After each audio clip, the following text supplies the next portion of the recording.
নমস্কাৰ ফ্ৰেণ্ড, এটা নতুন আপডেট লৈ আহিলোঁ। আপোনাৰ আপডেটটোৰ বিষয়ে কোৱাৰ আগতে যিবিলাক নতুন ফ্ৰেণ্ড আছে মোৰ চেনেলটো এতিয়া চাই আছে, ছাবস্ক্ৰাইব কৰিব। ছাবস্ক্ৰাইব কৰিলে মই যিবিলাক আপডেট দিওঁ ইয়াত জব নতুন নতুন চাকৰি সম্পৰ্কীয় কি নতুন চাকৰি আহিছে সকলোবোৰ আপডেট আপোনালোকে অতি সোনকালেই পাব। তলৰ ফালে ছাবস্ক্ৰাইব নামৰ অপশ্যনটো লিখা আছে, সেইটো ক্লিক কৰি দিব হা। ক্লিক কৰি দিলে ছাবস্ক্ৰাইব হৈ যাব। ইয়াত নতুন আপডেটটো এতিয়া বলকচোন কি আছে। আপোনাৰ ট্ৰপিকেল ফৰেষ্ট ৰিচাৰ্চ ইনষ্টিটিউটৰ পৰা আহিছে। ইয়াত আপোনাৰ 37টা পোষ্ট আছে আৰু ইয়াত পোষ্টসমূহ কেনেকুৱা ধৰণৰ চাওঁ বলকচোন। টেকনিকেল এছিষ্টেণ্ট কেটেগৰী পোষ্ট প্ৰথম পোষ্টটো, আৰু ইয়াত আপোনাৰ 4টা আছে। ইয়াত আপোনাৰ দুটা হ'ল আপোনাৰ জেনেৰেলৰ, SCৰ এটা, STৰ এটা, আৰু বয়সটো আপোনাৰ 21 বছৰৰ পৰা 30 বছৰ হ'ব লাগিব। তাৰ ভিতৰত হ'লে আপুনি এপ্লাই কৰিব পাৰিব।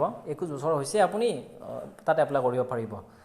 ইয়াত আপোনাৰ স্নাতক ডিগ্ৰী, মানে আপোনাৰ বোটানী, জুৱলজি বা বায়'লজি বা ফৰেষ্ট্ৰি, আপোনাৰ ছায়েন্সৰ ল'ৰা ছোৱালীখিনি ইয়াত এপ্লাই কৰিব পাৰিব। প্ৰথমটোত এইকেইটা ছাবজেক্ট থাকিলে আপুনি এপ্লাই কৰিব পাৰিব। ছেকেণ্ডটো আপোনাৰ ষ্টেন'গ্ৰাফাৰ। ইয়াত আপোনাৰ দুটা পোষ্ট আছে। ইয়াত আপোনাৰ জেনেৰেলৰ দুটা পোষ্ট। ইয়াত আপোনাৰ 18 বছৰ হ'লে আপুনি এপ্লাই কৰিব পাৰিব। আৰু ইয়াত আপোনাৰ অনলি হাই ছেকেণ্ডেৰী পাছ। ইয়াত আপোনাৰ কম্পিউটাৰ কিন্তু চাৰ্টিফিকেটখন লাগিব, প্ৰমাণপত্ৰ। আৰু ইয়াত কোনো ধৰণৰ পাৰ্চেণ্টেজ খোজা নাই। লয়াৰ ডিভিজন ক্লাৰ্ক, তাৰপিছত LDC। ইয়াত আপোনাৰ 10টা পোষ্ট আছে। জেনেৰেলৰ আছে 5টা, SCৰ আছে এটা, STৰ আছে দুটা, আৰু OBCৰ আছে এটা। ইয়াত আপোনাৰ 18 বছৰ হ'লে আপুনি এপ্লাই কৰিব পাৰিব। আৰু আপুনি হাই ছেকেণ্ডেৰী পাছ কৰা হ'ব লাগিব। লগতে আপোনাৰ কম্পিউটাৰৰ যিটো মানে চাৰ্টিফিকেট প্ৰমাণপত্ৰ সেইটো আপোনাৰ ইম্পৰ্টেণ্ট লাগিব। বাট ইয়াত কোনো ধৰণৰ পাৰ্চেণ্টেজ খোজা নাই দেই। আৰু কম্পিউটাৰ চাৰ্টিফিকেট কিমান মাহৰ লাগে সেইটো ধৰি দিয়া নাই। 6 মাহ 1 বছৰ একো ধৰি দিয়া নাই, 3 মাহো ধৰি দিয়া নাই। আপুনি যিকোনো এখন থাকিলেই হ'ল। 4 নম্বৰ যিটো মানে আপোনাৰ পোষ্ট আছে টেকনিচিয়ান। ইয়াত আপোনাৰ 3টা পোষ্ট আছে। 3টা পোষ্ট আপোনাৰ জেনেৰেল কেটেগৰীৰ বাবে দিয়া হৈছে। ইয়াত আপোনাৰ SC STখিনিও এপ্লাই কৰিব পাৰে, বা জেনেৰেলত কেটেগৰীত এপ্লাই কৰিব লাগিব। 18 to 30 বছৰৰ ভিতৰত বয়স হ'ব লাগিব। 18 বছৰ হ'ল আপুনি এপ্লাই কৰিব পাৰিব। ইয়াত আপোনাৰ মেট্ৰিক পাছ কৰিছে যদি আপুনি এপ্লাই কৰিব পাৰিব। লগতে আপোনাৰ ITR চাৰ্টিফিকেট থাকিব লাগিব। ড্ৰাইভাৰ, এইটো ড্ৰাইভাৰৰ অৰ্ডিনেৰী গ্ৰেড হয় এইটো। ইয়াত আপোনাৰ দুটা পোষ্ট আছে। এটা আছে জেনেৰেলৰ, এটা আছে OBC। ইয়াত 18 বছৰ হ'লে আপুনি এপ্লাই কৰিব পাৰিব। যদি আপোনাৰ বয়স 18 বছৰ হৈছে আপুনি এপ্লাই কৰিব পাৰিব। আৰু আপোনাৰ মেট্ৰিক পাছ লাগে, লগতে আপোনাৰ ড্ৰাইভিং লাইচেঞ্চ লাগিব।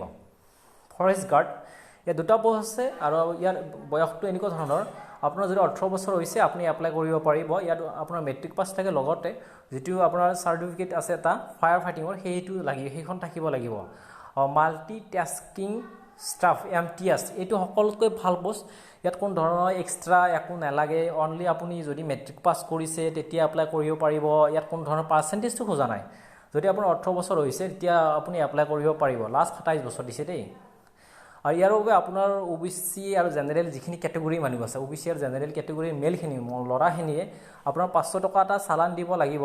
আৰু SC ST PW বা ফেমিলিৰ কোনো কথা নাই। SC ST OBC বুলি কোনো কথা নাই, ফেমিলি হ'লেই হ'ল। ইয়াত কোনো ধৰণৰ চাৰ্জ দিব নালাগে, পইচা একো দিব নালাগে। কিন্তু SC ST বা PW বা দিব্যাংগ, আপোনাৰ এক্স চাৰ্ভিচমেন মেলিবিলাকেও একো পইচা 1 টকা দিব নালাগে। চালানত SC ST PW বা আপোনাৰ দিব্যাংগ বা এক্স চাৰ্ভিচমেন ইহঁতে একো ধৰণৰ চালান দিব নালাগে। ইয়াৰ লাষ্ট ডেট হ'ল আপোনাৰ 23/8/2019। আৰু আপুনি to the director of tropical forest research institute, আপোনাৰ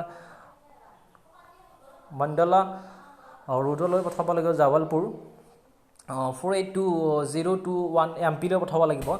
021 জাবলপুৰ যিটো আপোনাৰ এড্ৰেছ আছে তালৈ পঠাব লাগিব। আৰু ইয়াৰ আপোনাৰ অফলাইন মোডত এপ্লাই হ'ব। আৰু যিসকল ফ্ৰেণ্ডে এপ্লাই কৰিম বুলি ভাবিছে আপুনি এপ্লিকেশ্যন ফৰ্মখন ডাউনলোড কৰিব পাৰিব। আপুনি মাৰি দিব ট্ৰপিকেল ফৰেষ্ট নিউ জবৰ এপ্লিকেশ্যন ফৰ্ম, এনেকৈ মাৰি দিলে আহি যাব। আপুনি অনলাইনত ডাউনলোড কৰি ল'ব, আৰু অফলাইনত পোষ্ট যোগে আপুনি এপ্লাই কৰিব লাগিব। আৰু যিসকল ফ্ৰেণ্ড নতুনকৈ চাই আছে মোৰ চেনেলটো, ছাবস্ক্ৰাইব কৰিব।